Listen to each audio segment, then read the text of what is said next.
Hi, Eli. Hi, Vinny. Let's continue with Chapter 3, The Wild Wood. There was nothing to alarm him at first entry. Twigs crackled under his feet.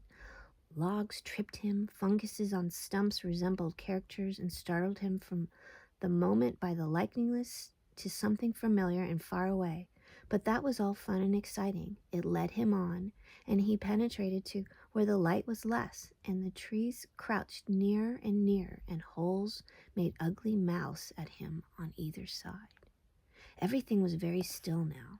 The dusk advanced on him steadily, rapidly, gathering in behind and before, and the light seemed to be draining away like floodwater. Then the faces began. It was over his shoulder, and distinctly that he first thought he saw a face, a little evil wedge-shaped face looking out from a hole. When he turned and confronted it, the thing had vanished. He quickened his pace, telling himself cheerfully not to begin imagining things, or there would be simply no end to it.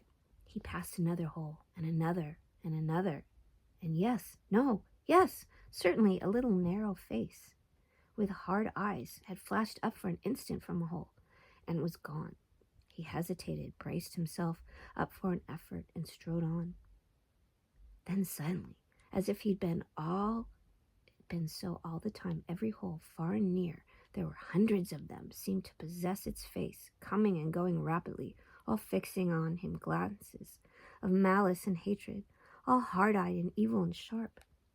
If he could only get away from the holes on the bank, he thought, there would be no more faces. He swung off the path and plunged into the untrodden places of the wood. Then the whistling began. Very faint and shrill it was, and far behind him when he first heard it, but somehow it made him hurry forward. Then, still very faint and shrill, it sounded far ahead of him and made him hesitate and want to go back. As he halted in indecision, it broke out on either side and seemed to be caught up and passed on throughout the whole length of the wood to the farthest limit. They were up and alert and ready, evidently whoever they were, and he was alone and unarmed and far from any help, and the night was closing in. Then the pattering began. He thought it was only falling leaves at first, so slight and delicate was the sound of it. Then as it grew, it took a regular rhythm, and he knew it was for nothing else but the pat, pat, pat of little feet, still a very long way off. Was it in front or behind? It seemed to be first one, then the other, and then both. It grew and it multiplied till every quarter, as he listened anxiously, leaning this way and that, it seemed to be closing in on him. As he stood still, it hearkened. A rabbit came running hard towards him through the trees. He waited, expecting it to slacken pace, or to swerve from him into a different course. Instead, the animal almost brushed him as it dashed past, his face set hard, his eyes staring. Say bye to Eli and Vinny. Bye, Eli and Vinny. Love you, baby. He waited, expecting in slackened pace, or to swerve from him into a different course. Instead, the animal almost brushed him as it dashed past, his face set and hard, his eyes staring.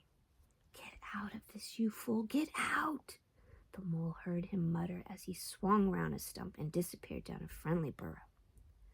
The pattering increased till it sounded like a sudden hail on the dry leaf carpet spread around him.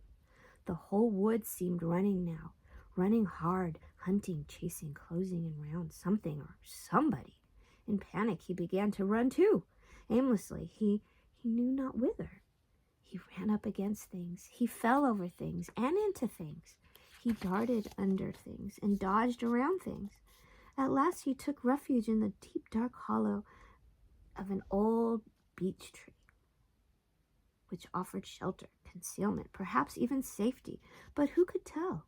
Anyhow, he was too tired to run any further and could only snuggle down into the dry leaves which had drifted into the hollow, and hoped he was safe for the time.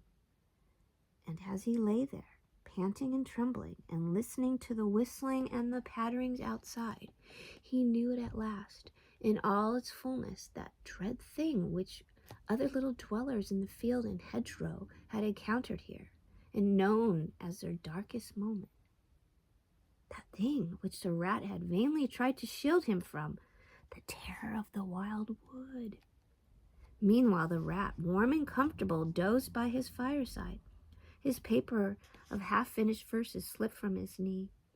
His head fell back, his mouth open, and he wandered by the verdant banks of the dream rivers. Then the coal slipped, the fire crackled and sent up a spurt of flame, and he woke with a start.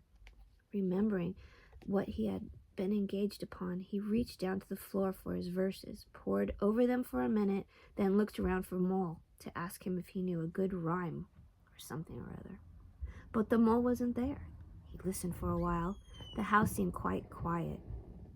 Then he said, "Molly," several times, and received nothing, no answer, got up and went out into the hall. The Mole's cap was missing from the accustomed peg. His galoshes, which were always lay by the umbrella stand, were also gone.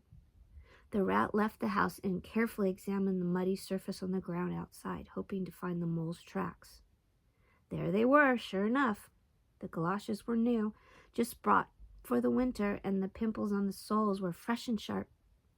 He could see the impressions of them in the mud, running along the straight and purple sole leading direct to the wild wood. The rat looked very grave and stood in deep thought for a minute or two. Then he re-entered the house, strapped a belt around his waist, shoved a brace of pistols into it, took up a stout cudgel that stood in the corner of the hall, and set off for the wild wood at a smart pace. It was already getting towards dusk when he reached the first fringe of the trees and plunged in without hesitation into the wood, looking anxiously on either side for any sign of his friend.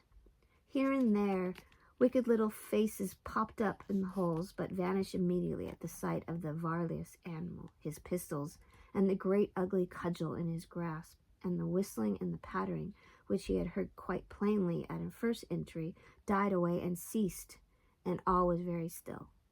He made his way manfully through the length of the wood to the furthest edges, then, forsaking all paths, he set himself to traverse it, laboriously working over the whole ground, and all the time calling out cheerfully, "Molly, Molly, Molly, where are you? It's me, it's Old Rat." He had patiently hunted through the wood for an hour or more, when at last his joy he heard a little answering cry. Guiding himself by the sound, he made his way through the gathering darkness to the foot of the old beech tree with a hole in it, and from out of the hole came a feeble voice, saying, "Ratty, is that really you?" The rat crept into the hollow, and there he found the Mole, exhausted and still trembling. "Oh, Rat," he cried, "I've been so frightened. You can't think." "Oh, I quite understand," said the rat soothingly. "You shouldn't really have gone and done it, Mole. I did my best to keep you from it. We riverbankers, we hardly ever come here by ourselves. If we have to come, we come in couples, at least. Then we're generally all right. Besides, there are 100 things one has to know which we understand all about and you don't as yet. I mean, passwords and signs and sayings which have power and effect, and plants you carry in your pocket, and verses you repeat, and dodges and tricks you practice, all simple enough when you know them, but they've got to be known if you're small, or you'll find yourself in trouble.